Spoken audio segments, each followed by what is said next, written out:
দীর্ঘদিনেও ফেনীর লালপুল এলাকায় ফ্লাইওভার নির্মাণ না হওয়ায় যানজট আর ভোগান্তিতে ফেনীর ৫ লাখ মানুষ। এতে গন্তব্যে পৌঁছাতে সময় নষ্ট হওয়ার পাশাপাশি কখনো কখনো ঘটছে দুর্ঘটনাও। দ্রুত ফ্লাইওভার নির্মাণের আশ্বাস দিয়েছে সড়ক বিভাগ। প্রতিদিন ঢাকা চট্টগ্রাম মহাসড়কের ফেনীর লালপুল এলাকায় সোনাগাজী উপজেলা সহ সদরের ৪টি ইউনিয়নের কয়েক লাখ মানুষ যাতায়াত করে। গুরুত্বপূর্ণ এই মহাসড়কে দিনে ৮,০০০ পণ্য এবং যাত্রীবাহী পরিবহন চলাচলে সৃষ্টি হচ্ছে যানজট। গন্তব্যে পৌঁছাতে সময় লাগছে ৪ থেকে ৫ ঘন্টা বেশি। মহাসড়কে ফ্লাইওভার না থাকায় রাস্তা পারাপারে দুর্ঘটনার শিকার হচ্ছেন অনেকেই। অত্যন্ত ঝুঁকিপূর্ণ একটা এলাকা, এখানে সবসময় দুর্ঘটনা ঘটে। এ পর্যন্ত অসংখ্য মানুষের প্রাণহানি ঘটেছে। আমি নিজেও একবার অ্যাক্সিডেন্টে হয়েছি, আমাদের একটা লোক মারা গেছে গাড়ি অ্যাক্সিডেন্টে। যখন জাম বাজি যাবে তখন মহিফাল ওইখান থেকে এই এলাকা পর্যন্ত সব জাম হয়ে যাবে, তখন ঘন্টা ২ ঘন্টা অতক্ষণ ৫ ঘন্টা চলে যায়। সড়ক বিভাগ জানিয়েছে ফ্লাইওভারটি নতুন করে 4 লাইন প্রকল্পের আওতায় সংযুক্ত করার পরিকল্পনা রয়েছে। প্রাথমিকভাবে একটি প্রস্তাব সংশ্লিষ্ট দপ্তরে পাঠানো হয়েছে। সমীক্ষাটা শুরু করার জন্য আমরা উদ্যোগ নিয়েছি এবং আমরা দাপ্তরিকভাবে আমরা পত্রাদি প্রেরণ করে ওটা অনুমোদনের জন্য আমরা এটা কাজ করে যাচ্ছি। অনুমোদনটা হয়ে গেলে আমরা ফিজিবিলিটি স্টাডিটা শুরু করতে পারবো এবং ফিজিবিলিটি স্টাডি রিপোর্টটা হাতে পাওয়ার পরেই আমরা পরবর্তীতে ডিজাইন এবং প্রকল্প প্রণয়নের কাজটি আশা করি খুব দ্রুততার সাথে শুরু করা যাবে।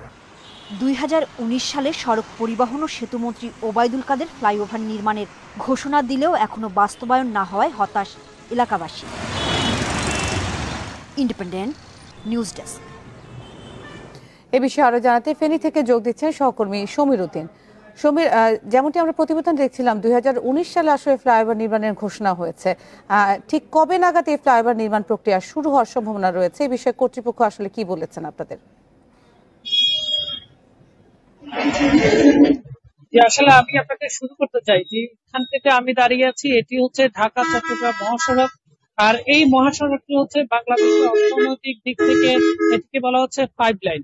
আর এটির উপর দিয়ে যদি একটি ফ্লাইওভার অথবা আন্ডারপাস নির্মাণ করতে হয় তাহলে এটাকে বড় বৃহৎ একটি পরিকল্পনা গ্রহণ করতে হয়। আপনি জানেন যে বাংলাদেশের সর্ববৃহৎ যে ইকোনমিক অঞ্চল বঙ্গবন্ধু ইন্ডাস্ট্রিয়াল পার্ক সেটি সোনাগাজী অঞ্চলে গড়ে উঠছে।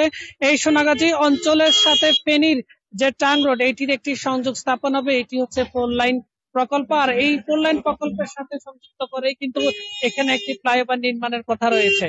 আর আমি যেখানটাতে দাঁড়িয়েছি এখানে আসলে প্রতিনিয়ত দুর্ঘটনা ঘটে। আমরা এখানকার সড়ক বিভাগের সাথে কথা বলার চেষ্টা করছি। কতগুলো বলছে যে এটি ফ্লাইওভার নির্মাণের জন্য একটি প্রকল্প সমীক্ষা তারা যাচাই বাছাই করছে। এটি যাচাই বাছাই করা সম্পূর্ণ হলেই এখানে একটি বড় ধরনের প্রকল্প নির্মাণের জন্য তারা প্রক্রিয়া শুরু করবেন বলে আমাদেরকে বলেছে। তবে এটি একটি সময় সাপেক্ষ ব্যাপার।